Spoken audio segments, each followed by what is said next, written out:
नमस्कार, आप देख रहे हैं NBC24 न्यूज। मैं हूं आपके साथ सलीम कुमार। लगातार साइबर क्राइम हमारे लिए चुनौती बनते जा रही है।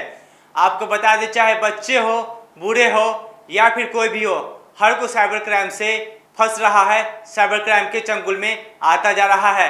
ऐसे में साइबर क्राइम से कैसे बचा जा सकता है, आपको बता दें कि साइबर क्राइम एक ऐसा क्राइम हो चुका है जो कि आए दिन आपके फ़ोन पे जब मैसेजेस आते हैं, ईमेल पे मैसेजेस आते हैं, आप जैसी मैसेज को खोल के देखने की कोशिश करते हैं कि आपके अकाउंट से कई सारे पैसे निकाल दिए जाते हैं, या फिर एटीएम जाते हैं, एटीएम में आप जाते हैं, आपका कार्ड चेंज कर लिया जाता है। तमाम चीज़ों को लेकर साइबर क्राइम में लगातार बढ़ता जा रहा है और ये हमारे सरकार के लिए, हमारे प्रशासन के लिए, खासतौर पे हम सभी लोग के लिए सिर का दर्द बना हुआ है। ऐसे में साइबर क्राइम से कैसे बचा जा सकता है, कौन कौन सी सावधानियां रखी जा सकती है, तमाम चीज़ों को लेकर हमने बातचीत की है एक्सपर्ट से। उन्होंने क्या कुछ बताया साइबर क्राइम को लेकर, क्या कुछ टाइप होते हैं साइबर क्राइम के और कैसे बचा जा सकता है, क्या कुछ सावधानियां रखनी चाहिए, तमाम चीज़ों को लेकर क्या कुछ कहना है दोनों एक्सपर्ट्स का। आइए आपको हम पहले वो सुनाते हैं।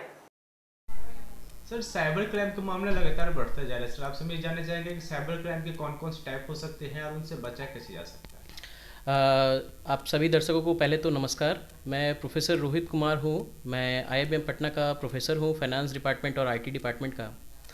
जैसा कि आपने अभी एक क्वेश्चन किया है कि आज का जो समय है उसमें क्या हम अपने जो साइबर क्राइम्स हो रहे हैं वो कितने प्रकार के हो सकते हैं और कैसे उनसे बचा जाए। तो देखिए, आज जो है हमारा बहुत सारे तरीके के बग्स हो चुके हैं हमारे पास। जैसे ईमेल के थ्रू भी आपके साथ साइबर क्राइम हो रही है, आपको मैसेजेस के थ्रू भी साइबर क्राइम हो रही है, इवन आपके आज के टाइम में व्हाट्सएप का यूज़ किया जा रहा है जिसके थ्रू भी आपका साइबर क्राइम हो रहा है। और आज आप जो सोशल मीडिया भी यूज़ कर रहे हैं वहाँ पे भी बहुत सारे हैं। इवन आप अगर कुछ पायरेटेड वेबसाइट्स को देखें, कुछ पायरेटेड ऐप्स को देखें, जैसे कुछ वेब ऐप्स आते हैं जैसे पिकाशो ऐप्स वगैरह हैं, वो सब आप जब यूज़ करेंगे तो वहाँ पे ऑलरेडी बच्चों या जो भी लोग व्यूअर्स हैं उनको ऑलरेडी वहाँ पे लिंक्स दिए रहते हैं कि आप जाइए और वहाँ पे बेट लगाइए या फिर कुछ ऐसे स्कैम्स में फंसिए।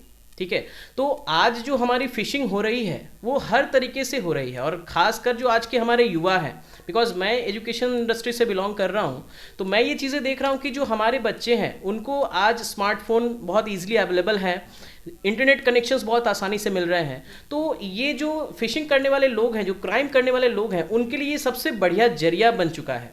ठीक है, आप विंजो ऐप्स वगैरह भी देखिए, वहाँ जहाँ पे आपको डायरेक्ट वो लोग सट्टा लगाने के लिए बोलते हैं, डायरेक्ट आपको बेसिक तौर पे आपसे पैसे की उगाही करने के लिए बोलते हैं।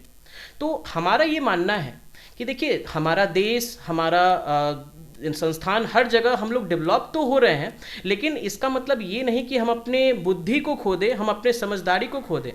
हमें क्या करना है, पहले तो ये सतर्क रखना है कि कोई भी कभी भी किसी भी चीज़ का फ्री में आपको कुछ भी नहीं देने वाला है। अगर आपको बोला जा रहा है कि देखिए आपको लॉटरी लगी है, आपको इतने पैसे लग चुके हैं, आप अपना अकाउंट नंबर दे दीजिए, आप अपना ईमेल आईडी बता दीजिए, अपना बैंक अकाउंट नंबर बता दीजिए, तो आप यहाँ पे मत फंसिए। आज का जो समय है, यहाँ पे बहुत एक कड़वा शब्द में देना चाहूँगा कि कोई 1 रुपये का फ्री का भी आपको कुछ भी नहीं दे सकता है।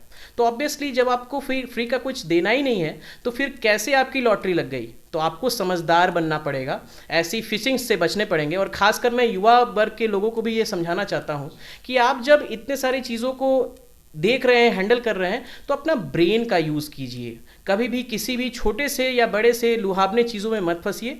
और मेरा मानना है कि अगर हम और आप मिलके इन चीज़ों पे काम करें तो ये बहुत आसानी से ख़त्म हो जा सकता है। लेकिन फिर भी सर, कानून इसके लिए है, लेकिन बावजूद इसके इस तरह की घटनाएं घट रही है।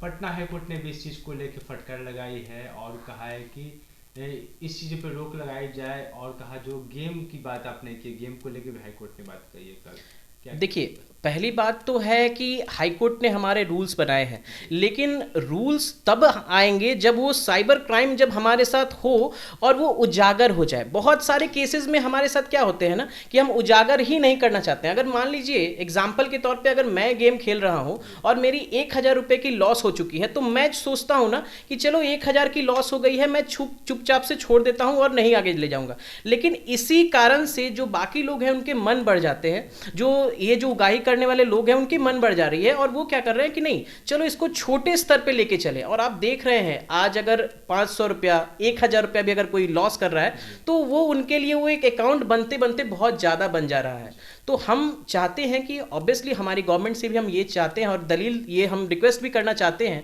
कि कुछ और कड़े कानून बनाए जाए, कुछ और हमारे रिस्ट्रिक्शंस लगाए जाए, लेकिन केवल कानून व्यवस्था अगर बन जाए तो नहीं होगा जब तक हम अपने लिए सजीव नहीं रहेंगे, हम खुद के लिए खुद अटेंटिव नहीं रहेंगे। तो पहला रिस्पॉन्सिबिलिटी तो हमारा बनता है कि हम खुद इन चीज़ों पे वर्क करें और तब जाके फिर गवर्नमेंट भी हमारे सपोर्ट करे। सर इन दिनों साइबर तरीके से बहुत ज़्यादा उगाही पैसे की जा रही, कई सारी कंपनियां, कई सारे गेम्स हैं जिससे पैसे की उगाही की जा रही है। क्या कहेंगे सर, ये साइबर क्राइम किस तरीके से बढ़ता जा रहा है, इसे रोक कैसे लगेगा, टाइप क्या सर इसका? साइबर क्राइम आज के दिन में जो है वो एक गंभीर समस्या बन गया है। आप चाहिएगा तब भी आप उसमें फंसेंगे, नहीं चाहिएगा तब भी आप फंसेंगे। सबसे पहले क्या है कि आजकल जो गेम्स और जो आपने जैसा बताया कि ऑनलाइन गेम्स और बाकी चीज़ों के थ्रू ठगी की जा रही है। पहले क्या होता है, ईमेल के थ्रू पहले वो लोग प्रलोभन देते हैं कि आपको इतनी लॉटरी लग गई, ये लग गया, इस तरह का प्रलोभन देख के लोग उसको खोलते हैं। तो जब इस तरह का ईमेल आए तो सबसे पहले क्या करना चाहिए कि कर्सर को मेल, जहाँ पर मेल का आईडी है, एड्रेस बार है, वहाँ पर ले जाके पॉइंटर को देखना चाहिए। उसमें देखिएगा कि जो मेल जिस नाम से आ रहा है और ईमेल आईडी उस नाम से है कि नहीं।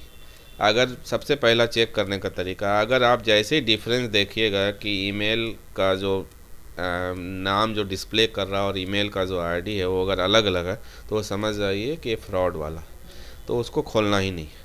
कभी कभी ऐसा रहता है कि जैसे ही आप मेल खोलेंगे, गलती से मेल खोल जाते हैं, उसको क्लिक करेंगे तो आपका पूरा डेटा, आपके सिस्टम का पूरा डेटा ले लेगा। मोबाइल पे खोलेंगे, मोबाइल का पूरा डेटा आपका निकाल लेगा। आपका जब डेटा ले लेगा, डेटा लेने के बाद जो साइबर क्राइम करने वाले लोग हैं वो लोग फिर उसको एक्सेस करते हैं, उसका क्लोन बनाते हैं, उस हिसाब से फिर ठगी के लिए आपको प्रलोभन। इस प्रोसेस को फिशिंग बोलते हैं, मतलब चारा डालना। जैसे तालाब में मछली को चारा डाल के निकालते हैं, तो आपको चारा डाला लॉटरी का, या आपको इतने अवार्ड मिल गए, ये मिल गए, इस तरह के हो गए।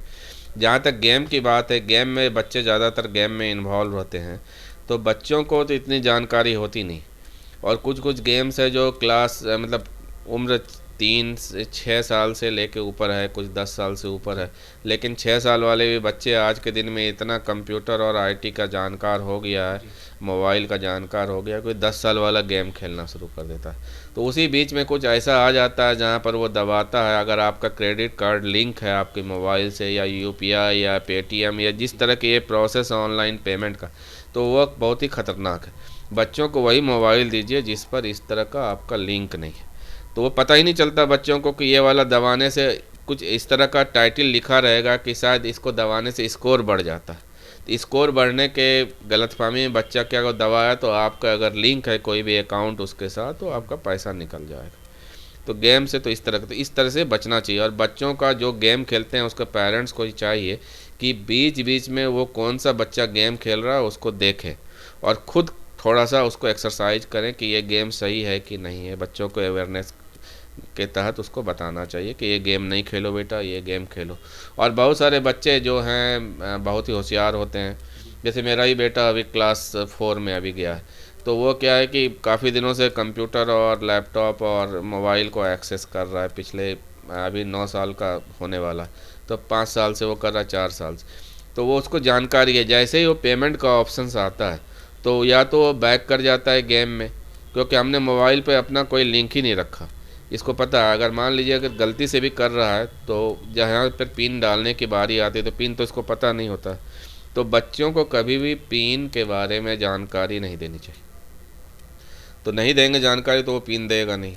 लेकिन कभी कभी क्या होता है कि आप देखते होंगे कि अकाउंट से पैसा विड्रॉ कर लिया गया, इससे पैसा, तो वो कैसे होता है, जैसे आप एटीएम से आप गए निकालने के लिए पैसा। एटीएम में क्या है कि सबसे पहले एटीएम में आप जाइए तो जहाँ पर कार्ड डालते हैं, कार्ड होल्डर है, उसको पहले पकड़ के खींचिए, क्योंकि उसमें क्या है ऊपर से एक कैप लगा के, जो साइबर फ्रॉड वाले लोग होते हैं वो कैप लगा देते हैं। उसके अंदर में एक डिवाइस होती है, उसमें कैमरा होता है, वो आपका पूरा जो है क्रेडिट कार्ड, डेबिट कार्ड, उसका पूरा रिकॉर्डिंग कर लेता है, पिन की रिकॉर्डिंग कर लेता है। अब उसके बाद आपका डेटा आ गया, पूरा सब कुछ आ गया, पिन भी आ गया, तो वो घर बैठे ऑनलाइन पेमेंट आपका निकाल लेगा। मोबाइल नंबर चेंज कर लेता है, जो OTP आएगा या कुछ इस तरह के जो इन्फॉर्मेशंस आते हैं मोबाइल नंबर भी चेंज कर। जो इस तरह के क्राइम में लोग होते हैं वो काफ़ी तेज़ होते हैं। और इसमें जो OS यूज करता है वो लोग ब्लैक डॉग यूज करता है। अब ब्लैक डॉग में क्या है कि इस तरह के साइबर क्राइम के लिए क्रैक करने के लिए उसमें ऑप्शंस होते हैं, तो वो चीज़ें उनको आसानी से मिल जाता है।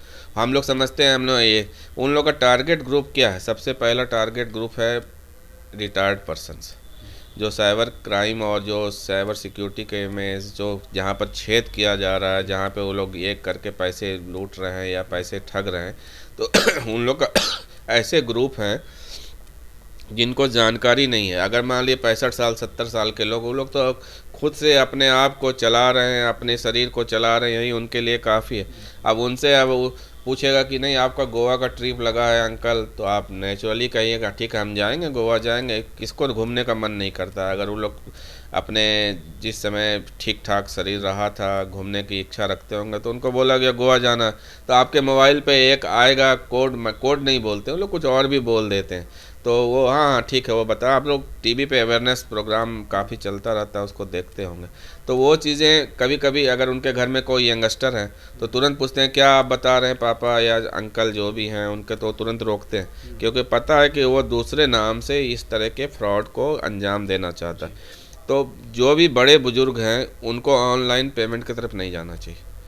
ऑनलाइन पेमेंट अच्छी चीज़ है, लेकिन उसके जितने अभी ड्रॉबैक्स हैं उस हिसाब से एक सेंसिटिव आदमी जो कि एक्टिव है, मेंटली एक्टिव है, फिजिकली एक्टिव है, उसको ऑनलाइन पेमेंट का सहारा लेना चाहिए। अदरवाइज जो थोड़े से शिथिल पड़ गए तो उनको ऑनलाइन पेमेंट ट्रेडिशनल वे में अपना बैंकिंग करना चाहिए। बैंक गए या किसी को भेजे, अपना चेक से भेजे, उससे वो बचा जा सकता है। साफ तौर पे बता दिया कि जो जो सावधानियां हमें उस चीज़ का ध्यान रखना चाहिए। खास तौर पे जब आप कभी ATM जाते हैं तो सबसे पहले आप चेक करिए कि जो आप जहाँ पे कार्ड स्वाइप करते हो वहाँ पे कोई कैमरा तो नहीं है या फिर कुछ ऐसा यंत्र तो नहीं जिससे कि आप जो भी काम करते हैं ATM में उसकी वीडियो बनाई जा सके, या फिर तमाम चीज़ों को लेके, या फिर आपके फ़ोन पे जब कोई मैसेजेस आते हैं, ईमेल पे मैसेजेस आते हैं, या फिर ईमेल में कोई स्पेलिंग मिस्टेक हो तो समझ जाए कि वो गड़बड़ी है, यानी कि वो कोई साइबर क्राइम करने वाला जो आपको मैसेज भेज के आपके पैसे उड़ाने की कोशिश कर रहा है, या फिर आपकी निजी जानकारी ईमेल के माध्यम से लेने की कोशिश कर रहा है। ऐसे में तमाम चीज़ों को लेकर जो समस्या है, ऐसे में दोनों एक्सपर्ट्स ने तमाम जानकारी दी है। तो आप इसी तमाम खबरों के लिए बने रहे हमारे साथ और आप देखते रहे NBC 24 न्यूज।